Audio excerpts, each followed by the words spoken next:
We'll get started in about 5 minutes, so get some coffee and we will, 10:15. 10:15 is our start time.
Well, I think I will have the pleasure of calling us to order with a prayer for Good Shepherd Sunday and for Earth Day last weekend and for the amazing work our Creation Care does, not just in this church, but in the diocese and the larger Episcopal Church. We are so excited to hear about the things that they are doing.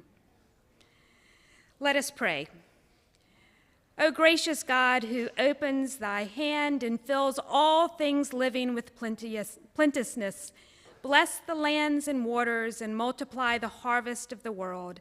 Let the Spirit go forth that it may renew the face of the earth, show the loving kindness, that our land may give her increase and save us from selfish use of what thou givest, that men and women everywhere may give thanks through Christ our Lord. Amen. And I'm going to turn this over to Neil, who is chair of our Creation Care Committee. If you're watching from home, welcome. And if you're here, thank you.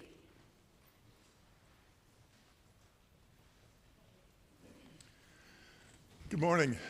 Thank you for being with us this morning. We have sort of some fairly exciting announcements to make about Creation Care. I'm the outlier, so I was going to try to adjust.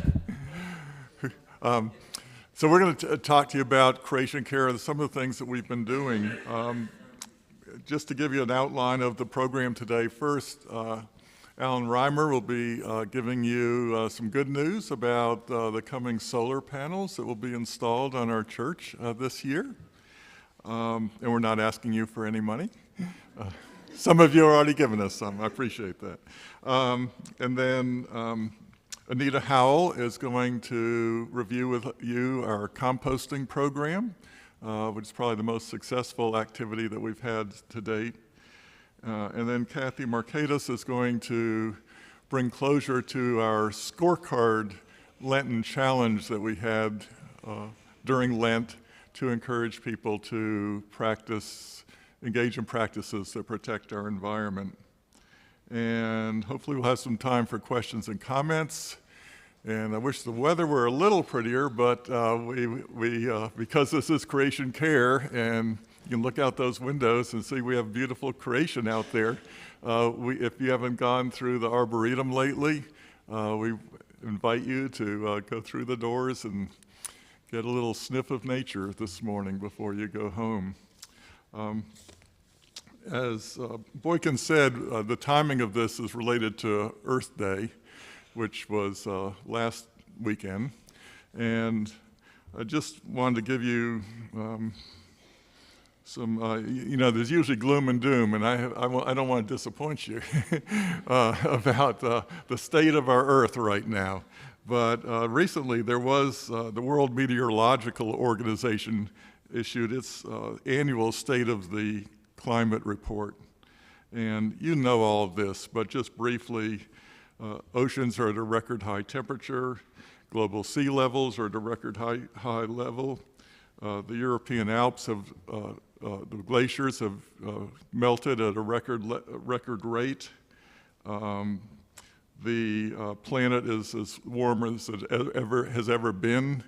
And even though we see in the United States some reduction in greenhouse gas emissions across the world, every year we have not seen a reduction. It increases every year. So that has to be turned around.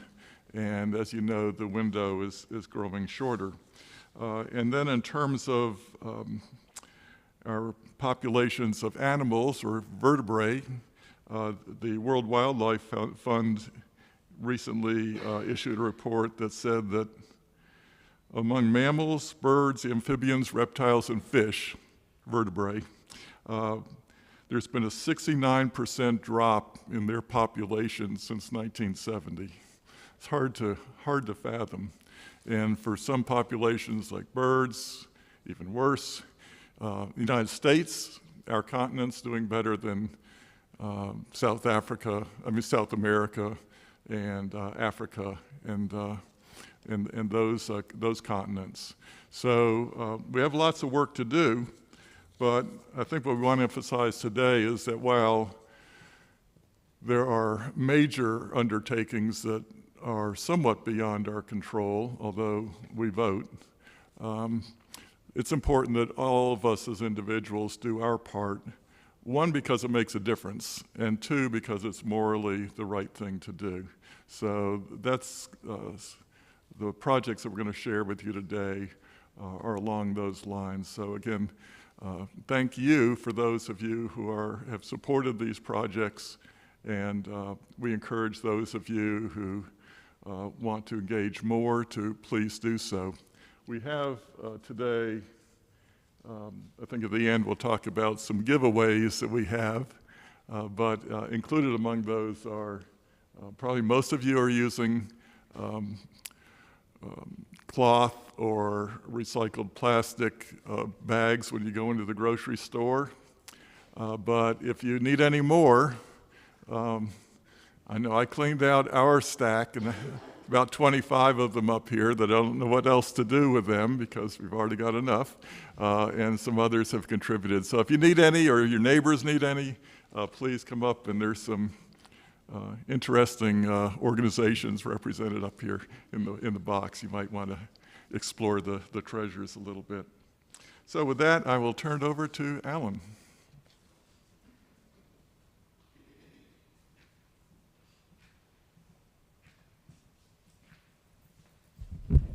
I'm just going to hold it. Thanks, Neil.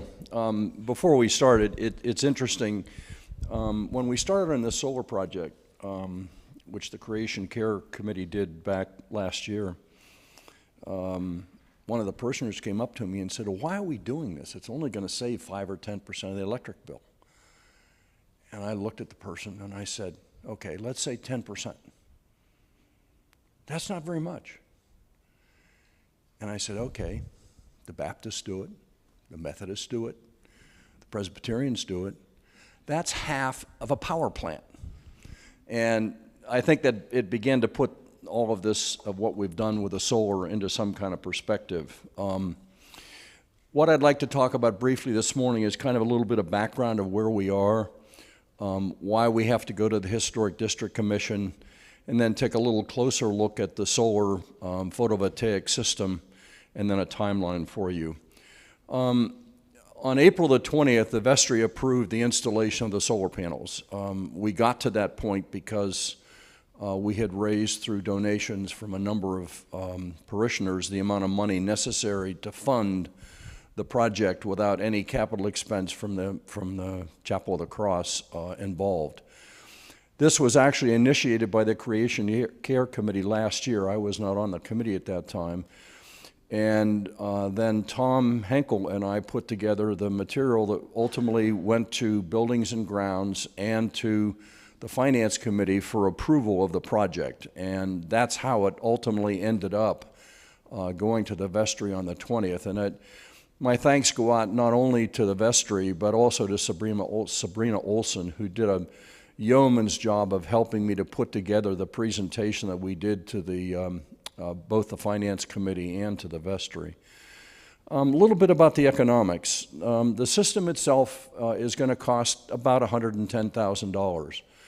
And somebody said, well, is that a fixed price? And I said, yes, it's not. They've guaranteed, they've been over here with Tom and I. We've looked at the system. They've looked at the building. There should be no additional costs, although in the bigger picture of things to the Finance Committee, we did put in a small amount of contingency which won't be used. If it's used, I'm going to go back to 8M Solar, who we'll talk about in a minute, and beat them over the head. It's going to be paid for in three different tranches, really. One is from Duke Energy. The second is a grant from the Department of Energy. And the third is the donation from 26 parishioners who actually provided the additional money to be able to build the solar panel on the roof. The Duke grant, Duke rebate, is about $37,000. Guaranteed. We have it in writing. Tom got it. He assures me that all the words are right and that we'll get the money. The rules from the Department of Energy are not yet promulgated, but there is $380 billion that's going to be put into energy conservation over time, and certainly our $32,000 is be earmarked pretty quickly. And I've also talked to David Price a little bit about, he used to be our congressperson, about how do we penetrate DOE in order to be able to get the money, and Dave's assured me that it won't be a problem, and I take David's word for it. 8M Solar is the company that was selected to design and build the system up on the roof. The panels themselves are probably not going to be much more than about that high off the ground and sloped, about 10%. And unfortunately, because we're in the historic district here in Chapel Hill, we're required to take this to the Historic District Commission for their permission. Having served on the commission, it can be capricious at best. However,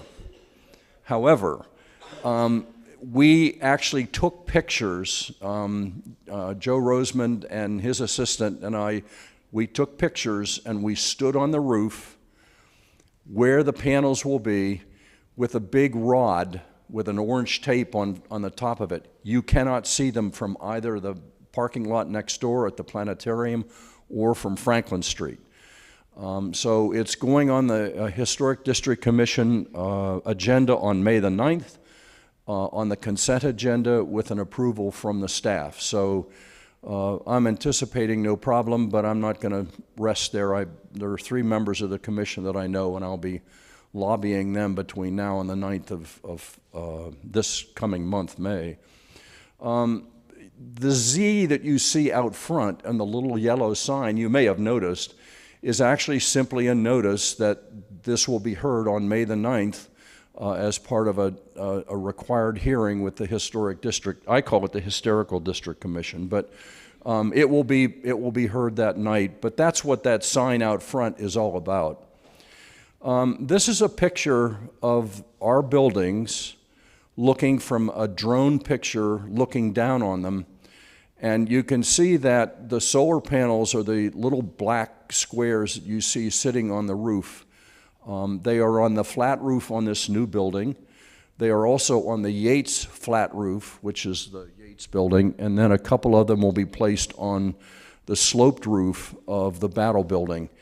Total capacity is enough to generate about 11% of the energy that we use as a parish, which is not insignificant. It's about a $6,000 savings on a $50,000 energy bill every year. So it is something other than insignificant.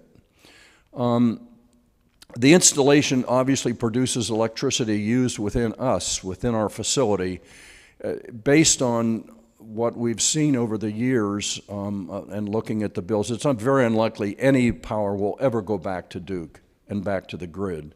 However, it could if it was necessary. The fact that the electricity that's generated can be used internally is really quite significant, because that's a direct reduction on the amount of money that we have to spend to pay to Duke every year. And as I said earlier, we're looking at about a savings of $6,000 a year the first year, and then 11% based on our current energy bill.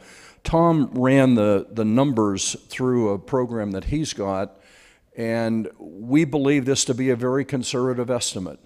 8M Solar is the one who gave us the numbers that indicate what you see here, but in Tom's program it looks as if we could get even more savings than that, which is really quite significant ultimately. I've already attacked, in quotes, the Methodists. I've talked to their facilities people about getting them to look into this. I've still got the Baptists and the Presbyterians to attack, but I will be doing that so that we can say that all 4 churches here in the downtown area are using solar. One of the things that I think is going to be kind of neat about all this is what I call a widget. It will show up on one of the monitors in the front by the Welcome Center desk. This one happens to come from, was given to me by 8M. It's actually a widget that was developed for a Greensboro Friends facility, but it'll show how much energy's been produced and, you know, what the sunshine has been like this today, yesterday. We can put almost anything we want in this widget. The hope, of course, is that with this there, with people able to see what's done every single day with this system, maybe it will convince some of the folks that have homes that could adapt themselves to solar will be able to do so. And certainly it will let the parishioners know that we're getting a bang for the buck that we've actually invested to do the solar. And then finally, we have to look at kind of a timeline. Where does all this go and how long is it going to take to get there? You know, the wishful Alan says, you know, a couple of months and we're done. Well, it first has to go to the Town of Chapel Hill Building Department. That's anywhere from 4 to 8 weeks to get approval from them to do anything. Once we get that approval, it's got to go to Duke Energy, and Duke Energy is going to take 2 to 3 months to approve it. So right there, we're looking at anywhere from 4 to 5 months before we can do any kind of construction. And right now, our contract with 8M is being evaluated, and we hope this week to get it back with either some recommended changes or something which Roman can sign as a senior warden. When that's done, we then can go to 8M and say, go forth, and they will go forth and apply for the building permit from the Town of Chapel Hill. There's not a whole lot of commercial solar systems in Chapel Hill, so I've talked to the building group. They're anticipating it's going to take a little longer than normal to have them approved, because it's not like something that you put on the top of your house. We have no control over what Duke Energy does with this. I'm probably being a little sarcastic here, but of course you hear their ads about how they're all for solar and green power, and of course they really probably not as good as they could be about that. Once the construction starts, the solar panels will come in between the dorm and us on a forklift. They'll be taken up to the roof, and within 3 to 5 days, the entire system will be installed and operable. At that point, Chapel Hill needs to come back and inspect the installation before it can go live. That's probably a couple of weeks. Their electrical inspector is really just a great guy and has been very helpful to us in a couple of other projects. Before, however, we can get our money from Duke Energy and from the federal government, we have to go back to Duke and say, okay, it's up, it's operating, here's some data. And then the estimate is from ADEM Solar that could take anywhere from 2 to 6 months for Duke to give us our money. You're shaking your head. Is that wrong? We'll see. Anyway, the bottom line is that this could be a project that lasts from 9 to 12 months, which is kind of silly, but that's the way it is. In the meantime, the church has agreed that after the donations come in the next month or month and a half, that will give us enough money to get us through to the point of halfway through construction. And then the rest of the funding that's necessary in order to pay the bills will come from the cash flow in the church, and it will just be kind of what a bank calls a bridge loan. So we're not going to have to pay anybody interest to kind of bridge that money until we get the grant money in. So in that sense, we're very fortunate and very much appreciative of what the vestry did in order to allow that to happen. So that's the story. Do you have any questions? Yes. Only because I always think about stuff happening later. Do we have an idea of budget that needs to be put here? The question is, this is later, do we have any idea what kind of costs might be involved in the repair? Well, there are two sides to that. The first, of course, is operating expenses. $230 a year to keep the panels clean, make sure that they're operating properly, make sure that the inverters are working properly. Every piece of equipment in the system, at a minimum, has a 10-year warranty. Fix it, no deductibles or anything else. The panels are guaranteed for 25 years. So the likelihood of something going bad, certainly in the first 10 years, is zero because it's covered. There's no expense involved. After that, there is a sliding warranty that goes with this equipment based on what we've been told. So I don't think we've got a problem. There's a real history of these units being operated over time, and they're pretty stable and don't generally incur any kind of significant expense for repair. That help? Anybody else? Okay, we'll be on the watch, and you'll know that it's up and operating when you see the little widget on the home screen out front. Thanks, everybody.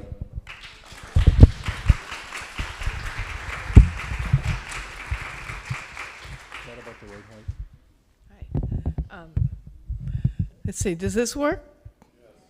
Okay, well, we have tried a Lenten challenge. It turned out that the members of the committee were extremely enthusiastic, and so several responded with completed scorecards. So that was good that we had given enough publicity for the committee. Next year, we can work on enough publicity for the parish. To have this Lenten challenge, and we had several things that one could be doing and check on it every week. And here's a scorecard. How many of you were aware of these scorecards? Okay, well, next year perhaps you can do the scorecards.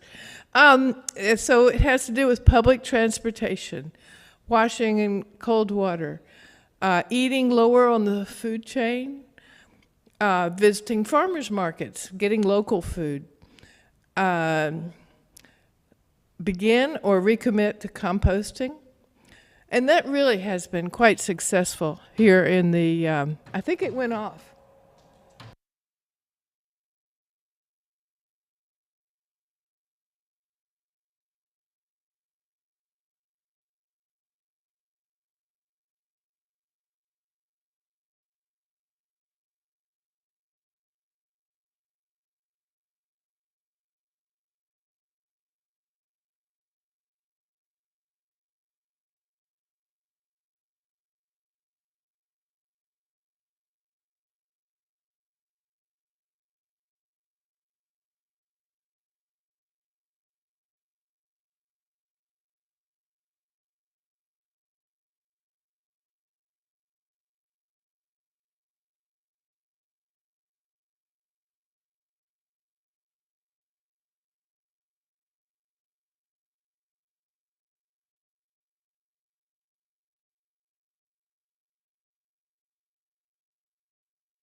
We also have compostable bags that you can put in your compost buckets, like you see over between the two green plants over there near Allen. And so you can use these when you bring them back, or if you compost at home. And then we have two kinds of seed packets. These are, instead of peat pods, they are a couple of herbs. And then we also have what's called a pizza collection. It's everything you need to make a pizza. So it has tomatoes and various things in it. And so these are going to be offered as incentives. Here, Kathy. Oh, thank you. Yeah, Can you hold that for me? Hold that for me. We just apologize to folks at home, but let folks at home know that we just had a internet blip. I'll do it. okay. Sorry. I just wanted to let people at home know that we are aware that you couldn't hear for a little while. We had an internet blip and lost the microphones, but we're back. So I was showing the things that we had intended to have as prizes for those who take the challenge. Of course, we want those committee members who did do it to get their piece, but also to encourage others now to take on the challenge just for our livelihoods from here. You can hear how important it is to do as many things as we can to reduce our carbon footprint, to make the temperature rise, decrease as much as possible. And I appreciate every one of you for being here.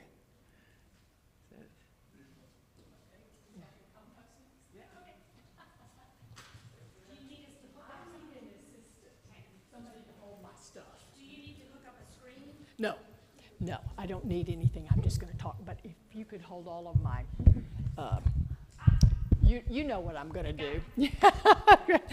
So the first thing I wanted to ask is who here composts home or, thank you. That's lovely. Appreciate it. Always, always, always.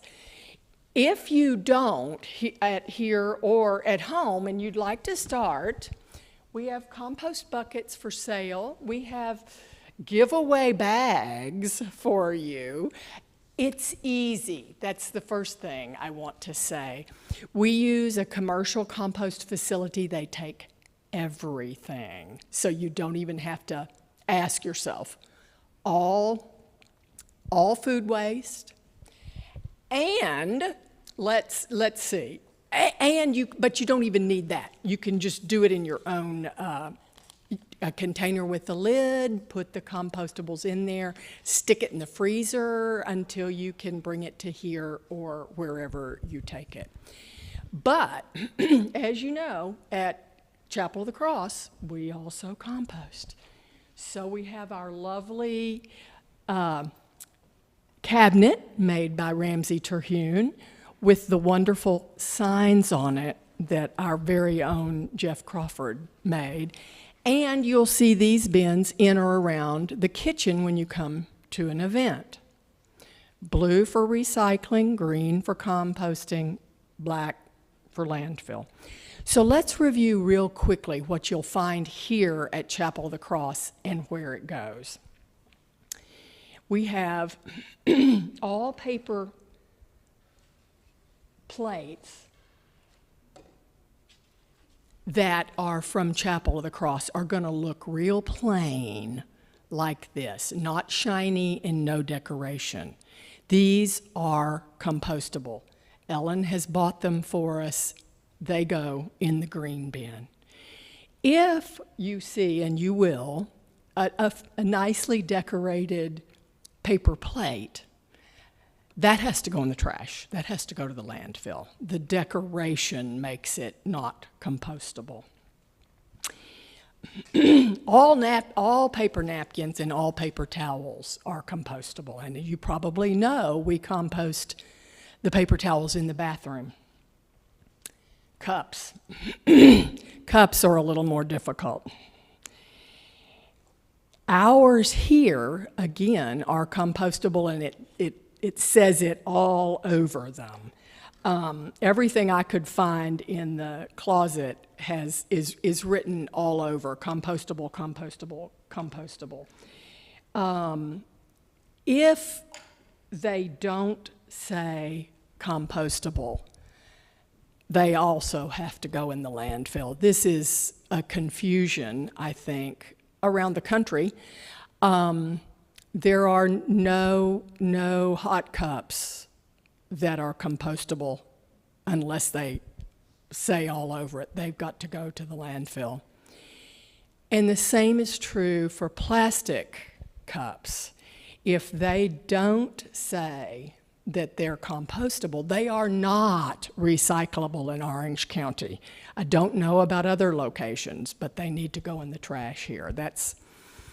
Recycling is harder than composting. Anyway, if you don't compost and you are interested, let me know. We'll have stuff up here for you. And again, if you do, here at home, wherever, we thank you.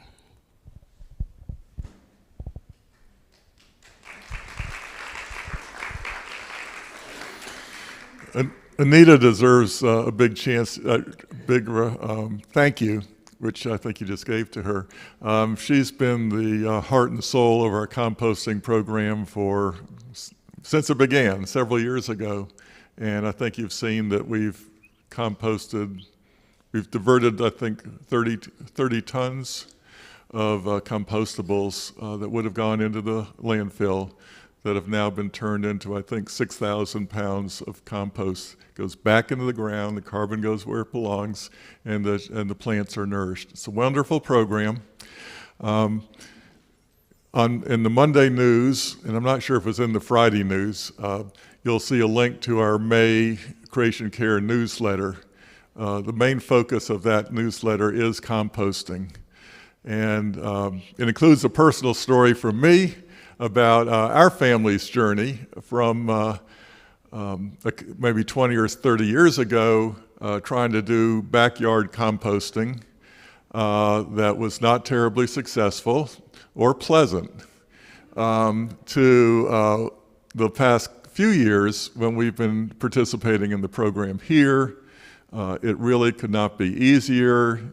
You get one of these containers, you put it on your counter.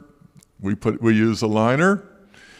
everything goes, as Anita likes to say in there, I think except oyster shells. They don't like oyster shells.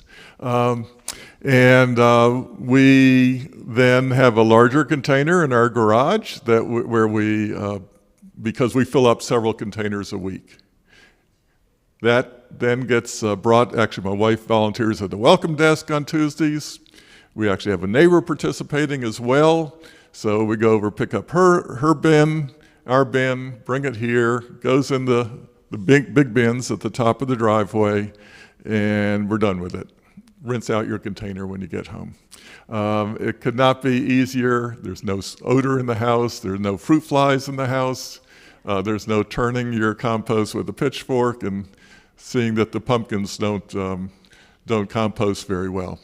So please read that, and it also addresses the issue that some people say, well, everything that goes into your recycling bin just goes into the landfill. You're just fooling yourselves. There's a report from Orange County Waste Management Office that describes what happens to what goes in your recycling containers. Of course, the bottom line, or the best thing, is to reuse, or as we say, reduce, because I know our recycling container gets pretty full, and I know that some of it doesn't get actually put to good use. It doesn't go into the landfill. I left myself off the agenda when I recapped it for you.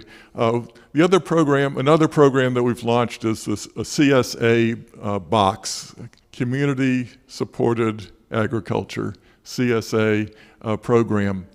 We're doing that in conjunction with the Spring Forest community. Most of you come every Sunday to Adult Formation, so I know you've heard Elaine Heath from Spring Forest talk about their community, and we are partnering with them to offer this program to parishioners or anybody else who would like to use the pickup location. Because our parking lot is not wonderful for traffic, we're partnering with the Presbyterian Church, which is across Franklin Street, kind of down a small road, almost like an alleyway, and they're participating as well. And the Methodist Church may be participating. But anyway, we needed to get at least 10 people who wanted to participate in that program. We were successful in that. So that pickup location will be live, and the program begins in the middle of May. If you would, they offer 2/3 boxes and full boxes. They're different prices. The 2/3 boxes are all reserved at this point. So if you are interested in the full box, which is a full box for 22 weeks, 22 boxes over 24 weeks, beginning in mid-May through October, you can. What you do is, if you're participating, you pay them, and then every Tuesday from 4 to 6, you can come to the Presbyterian parking lot, pick up your box, and you have fresh produce to enjoy. And if you're cooking, I haven't done this before. I cook all the time now, but I'm not used to cooking creatively where I'll get some produce I'm sure that I've never used before. So I think that's supposed to help our brain health at this point in our lives. So I'll take advantage of that. So if you're interested, if you go to springforest.org, you can link to that program and read about it and see if you're interested. We'd love to have some more people participating. I think that covers. Okay, questions? Is it a private business that's taking our compost? The compost? Yes. It's pretty straightforward. So the Orange County sponsors the program. The company that picks it up is Compost Now, which they also will pick up at your home if you like. They are a private company. I don't know if they're nonprofit or not, but they're a company. They bring it to Brooks Contracting, which is a farm converted into a compost farm in Chatham County, massive operation. They convert the compostables into compost, huge piles of compost, and then they sell it, okay? Because they have to, they're a business too. So we don't pay for it. I'm not sure of the finances with the Orange County, but it's, I think for Brooks Contracting, it's a win-win because they need compostables and they are expert at converting those compostables into compost, and then they need to recoup their costs. Does that help? Thank you. Kathy? Well, my understanding is that it doesn't. I'll just hold it for you. Yeah. The reason we don't pay is that we have a certain volume level. But if you had them come to your home or we reduced our volume level, which we hope we won't do, then there might be a charge. That's correct. So I think Orange County may be paying for some of this, but basically they've awarded us a grant along with some other churches and quite a few restaurants because they want to encourage these organizations to participate, to compost, and we all need some incentive. So our incentive is we could do this. It doesn't cost the church a dime. It doesn't cost any parishioners a dime. I think compost now, if you pick up at home, is $30 a month. So nice savings for you. But as Kathy said, we're expected to collect 2,000 pounds a month. They initially told us you need to collect 2,000 pounds a month or you might be dropped off the program. We used to do that. We're now at about 1,200 pounds a month. They haven't said anything, but we would love to get back up to, for a variety of reasons, back up to the 2,000. So if you're not participating, please consider it. It's really easy. If you're participating and you have a friend, you have a neighbor, we welcome everybody's compostables. Any other questions? Or Betsy? In your report, it was 50,000 pounds.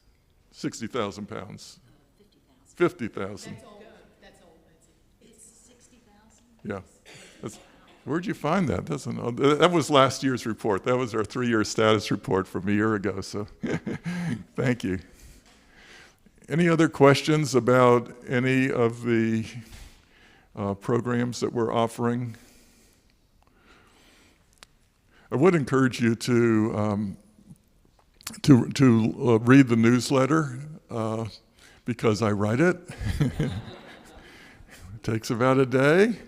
I do a lot of reading during the month to give you all those wonderful links that you don't click on. So click on those links once in a while. I'll try not to. Every time my wife reviews it, have her review it, she says, it's too much. People don't want to read that much. Okay. I'm trying. So please, I think it's always in the Monday News. And we also have a Creation Care entry in the Monday News that usually gives some type of either a tip, what we used to call a tip, or an overview of some situation. We've got 5 minutes. Any other questions about what we are doing or suggestions for how we could be more effective? Okay, well, thank you for you attending, for all of our committee members who are faithfully serving, for Ellen and Boykin who support us in all of these programs. Mwetu has been our representative on our committee. It's a team effort and we do appreciate it. So if you'd like to go out to the Arboretum, not the prettiest day, feel free to do it today or another time. Anita? Oh, right. I'm sorry. So everything up here is free for the taking.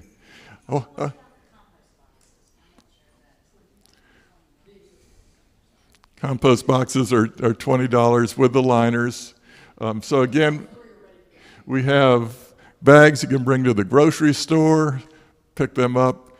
We have produce bags which I'm just going to get started on now. I turned in my scorecard, which I'm looking forward to because I feel really good bringing my bags to the grocery store. Then I go in and know, oh, I need some broccoli. Let me rip off this plastic bag and put my broccoli in it. And you do that a few times, and it's a waste. So now with the produce bags, you put your produce in there, you put it right in the refrigerator.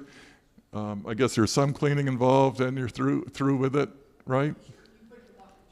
Okay, washing machine. Anita does all this, and you've eliminated your plastic with it. And then, so we have about 9 of those packets. We also have some Liner liner bags. bags. So many people raise their hands here. I think by virtue of coming today. And I just clarified Kathy's comment about the pizza. You might have been wondering if we have pizza here. So they call it a pizza garden. And so actually it's the seeds for, it's obvious, but it's the seeds for the vegetables that would go on your veggie pizzas, right? And those are actually a little bit expensive. So if you'd be willing to plant a garden to get vegetables, for your family, please, we have 2 of those. You're welcome to take those. Again, thank you for coming.